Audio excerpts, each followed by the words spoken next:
यदा यदा हि धर्मस्य ग्लानिर्भवति भारत अभ्युत्थानाम धर्मस्य तदात्मानं सृजाम्यहम् परित्राणाय साधूनां विनाशाय च दुष्कृतां धर्म संस्थापनार्थाय संभवामि युगे युगे संभवामि युगे युगे संभवामि युगे. लॉगिन करून घ्यायचं. उद्या येणार नाही तो, मी आहेच की. जेव्हा जेव्हा धर्मावर ग्लानी येईल, जेव्हा जेव्हा धर्म वाढेल, तेव्हा तेव्हा सज्जनांच्या रक्षणासाठी, दुष्टांच्या संहारासाठी, धर्माची स्थापना करण्यासाठी मी युगान युगे जन्म घेईन. अशीच काहीशी परिस्थिती जेव्हा या महाराष्ट्रात निर्माण झाली, 1-2 वर्ष तब्बल 350 वर्ष हा महाराष्ट्र अंधारात होता. आणि हाच अंधकार दूर करण्यासाठी एका युगपुरुषाने जन्म घेतला. याच युगपुरुषाच्या पराक्रमाची, सामर्थ्याची आणि स्वराज्य स्थापनेची लहानशी गाथा आपल्या समोर सादर करीत आहे.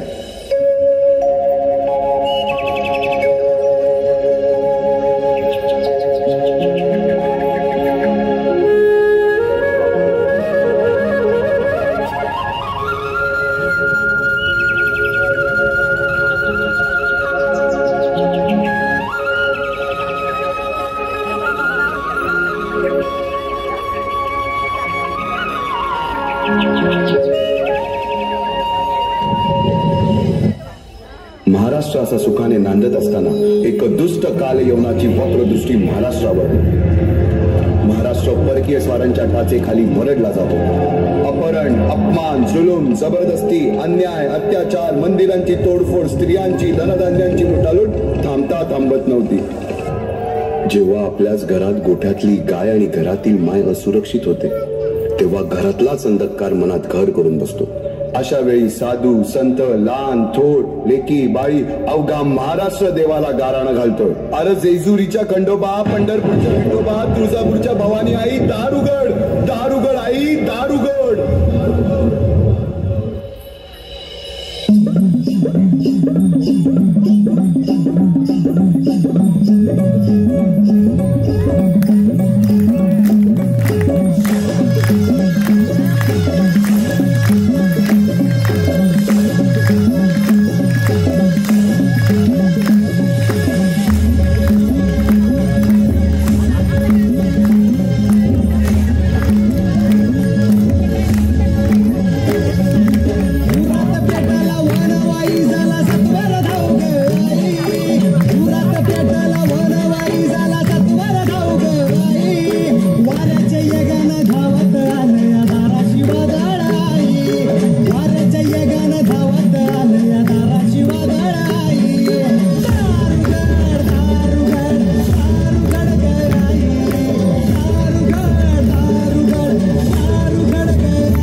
सरते शेवटी देवानं गाराणं ऐकलंच.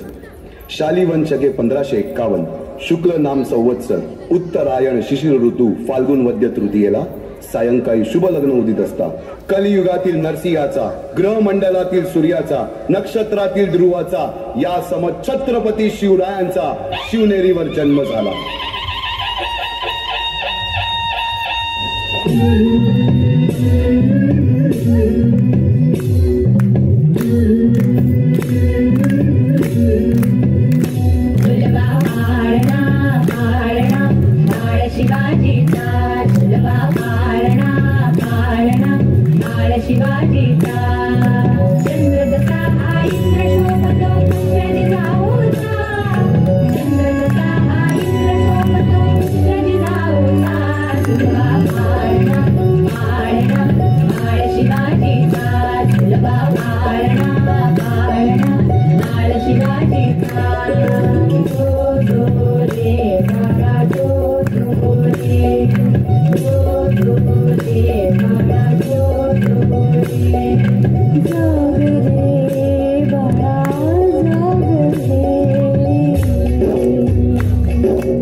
बालवयापासूनच शिवबांना माँसाहेब जिजाऊंनी रामायण महाभारतासारख्या गोष्टी सांगायला सुरुवात केली, ज्यामधून धर्म अधर्म सत्य असत्य न्याय अन्याय यातील फरक शिवबांना समजू लागला. तसेच शस्त्रास्त्र व शास्त्र या शिक्षणासाठी शहाजी राजांनी अनेक कर्तबगार माणसे नेमली, जसे की दादोजी कोंडदेव, बाळकृष्ण पंत, रघुनाथ पंत, शामराज पंत अशा अनेक कर्तबगार माणसांच्या नेतृत्वाखाली महाराज बालवयापासूनच घडू लागले.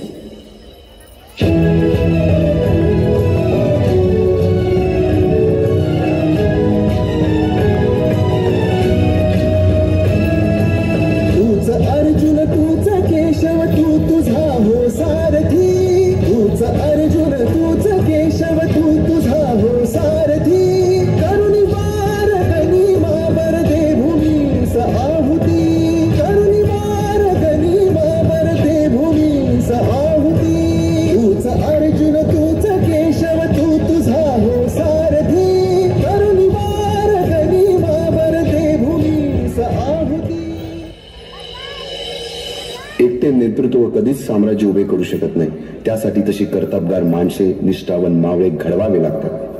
शिवरायांनी असे सवंगडी त्या वयापासूनच पारखायला सुरुवात केली.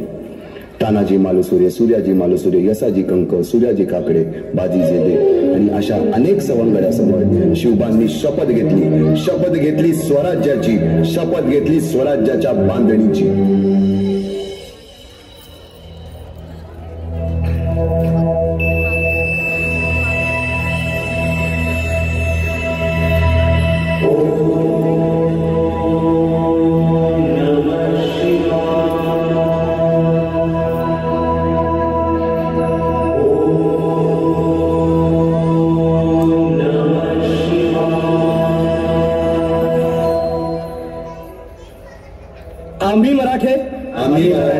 यवनांची पीडा नष्ट करण्यासाठी हिंदवी स्वराज्य स्थापन करीत आहोत. यवनांची पीडा नष्ट करण्यासाठी हिंदवी स्वराज्य स्थापन करीत आहोत.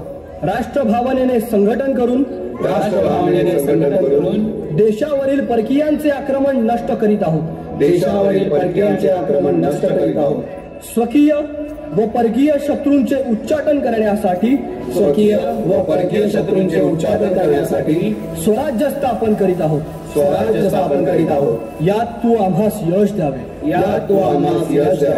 हे राज्य व्हावे ही तर श्रींची इच्छा. रायरेश्वरासमोर शपथ घेतली आणि स्वराज्याची गोडदोड सुरू झाली.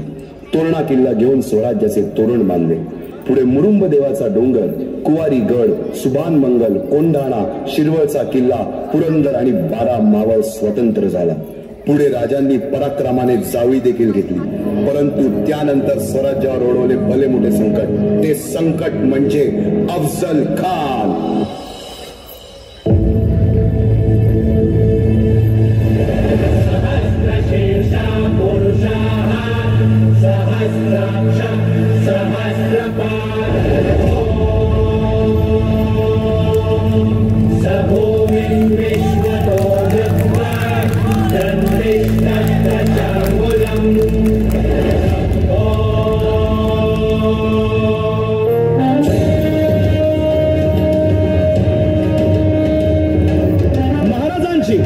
शिवाजी महाराजांची कीर्ती बेफाम होती.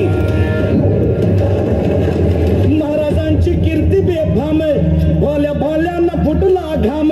याला कोण घालील यस्सेने दरबारी पुस्ती बेगम.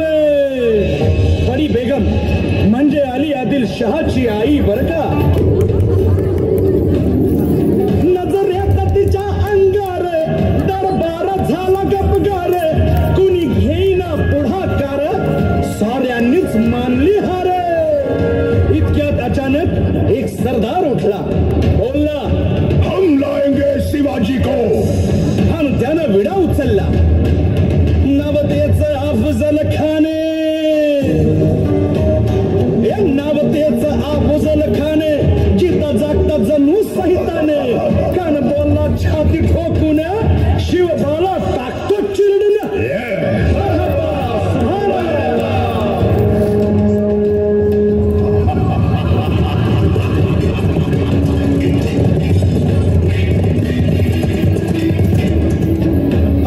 नशिबोबाचं काय खरं नाही. इकडं निजाम, तिकडं मोगल, पलीकडं इंग्रज. जो तो हेच बोलू लागला. महाराज, आपला जीव मोलाचा आहे. खानाचं सैन्य अफाट आहे. त्याच्यासमोर आपला टिकाव लागणं अवघड आहे. काही दिवसांसाठी आपण कुठेतरी अज्ञातस्थळी निघून जा. काय म्हणालात रायबा? मासाहेब, आम्हाला आमच्या जीवाची पर्वा नाही. राजांचा जीव वाचणं गरजेचं आहे. रायबा, शिवबा केवळ आमचा पुत्र नाही, तर अवघ्या मराठी जनांचा स्वाभिमान आहे. या मातेने आपला पुत्र गमावला तरी 72, परंतु धाडपणे पळून जाऊन या मराठी मुलखाचा स्वाभिमान गमावता कामा नये. अशा वाघिणीचा त्यो छावा. बाळासाहेब, आपला पुत्र आणि मराठी मुलकाचा स्वाभिमान विजयी टिळा लावूनच परत अशा वाघिणीचा त्यो छावा. गनिमाला कसा ठेचावा, डोक्यात नेहमी कावा. भेटीचा धाडला सांगावा. कानाच्या भेटीसाठी महाराजानं एक शानदार शामियाना उभारला होता. आणि अशा या शामियान्यात खान दौलत डुलेत, खान दौलत डुलेत. सय्यद बंडा त्याच्या संगतीला, सय्यद बंडा त्याच्या संगतीला, शिवबाच्या संगती महाला. राजाला पाहून खान म्हणतो कसा, आओ आओ शिवाजी, आओ हमारे गले लग जाओ. खानानं राजाला आलिंगन दिलं आणि दगा केला. खान अभिमान मान्याला, खान अभिमान मान्याला. कट्यारीचा वाद त्यानं केला, कट्यारीचा वाद त्यानं केला. खरं खरं आवाज झाला, खरं खरं आवाज झाला. चिलखत होते अंगाला, चिलखत होते अंगाला. खानाचा वार फुका गेला. खान यडबडला. इतक्यात महाराजानं पोटामंदी पिचवट केला, पोटामंदी पिचवट केला. वाघनं खाचा मारा केला, वाघनं खाचा मारा केला. टरा टरा पडलं पोटाला, त्याला गेला खानाचा कोतळ. भाई रे भाई रे आला जी जी, भाई रे आला जी जी जी. अफजल खानाच्या वधानंतर त्याचा मुलगा फाजल खान आणि सिद्धी जोहर यांनी प्रचंड फौज घेऊन पन्हाळ्याला वेढा दिलाय. पण शक्तीपेक्षा युक्ती महत्वाची असते. महाराजांनी शिवा काशीवांना बोलावून घेतलं आणि विचारलं, शिवा आमचं रूप घेऊन सिद्धीला भेटायला जातोस? आणि शिवा म्हणाला, वही महाराज जातो की. आणि मग काय घडलं? काय? रात्रीच्या पहिल्या प्रहरास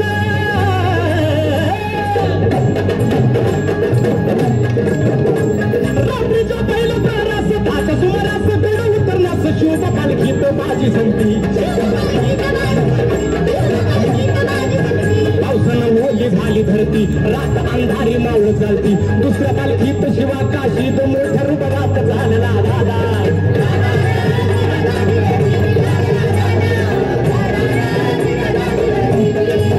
दोन दिशेला दोन पालख्या गेलेल्या आहेत. त्यापैकी एका पालखीला खानाच्या सैन्यानं गराडा घातला. पालखीतनं शिवाला बाहेर काढलं, सिद्धी समोर बसवलं. तोर बातमी आली, हुजूर हुजूर शिवाजी भागा, शिवाजी भागा. आणि कडाडलं सिद्धी. त्याने मनातून तलवार काढली, शिवावर झाली. सच बता तू कोण है, वरना मारा जाएगा.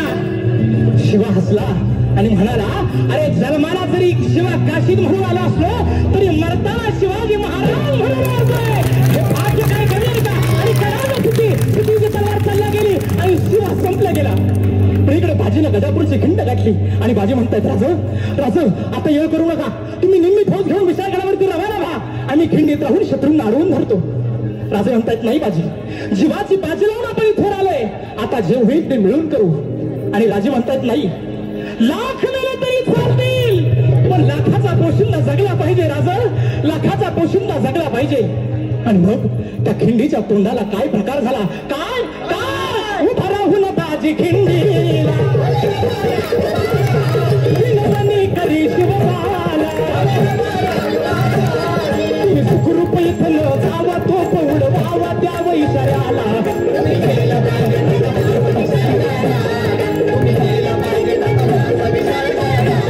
आलो आलो आता चिठीला, मी ठार करतो सिद्धीला. माझी साताव तो वार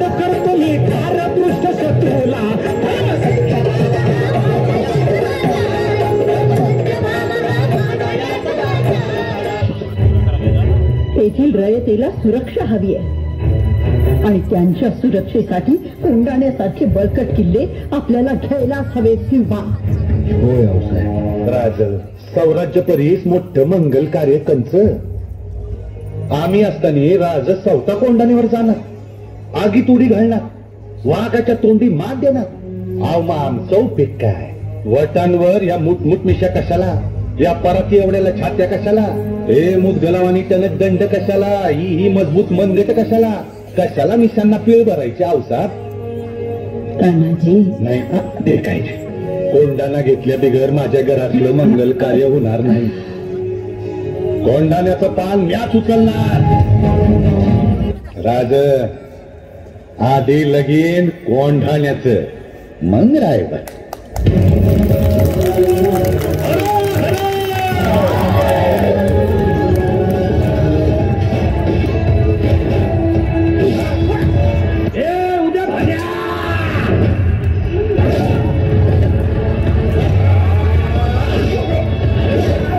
तुमच्यासारख्या मोगलांच्या गुलामांना हे कधीच समजायचं नाही का सौराज्याचं, शिवाजी राजांचं आणि भागव्याचं रक्षण कराया आम्ही मराठे छातीचा कोट करून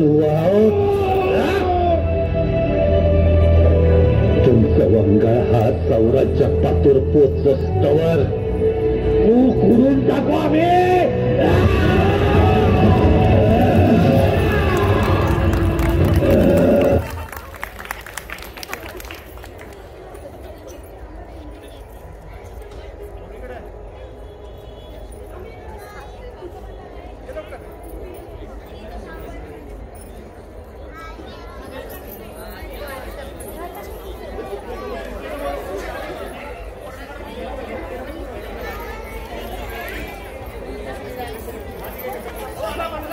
दोन मिनिटं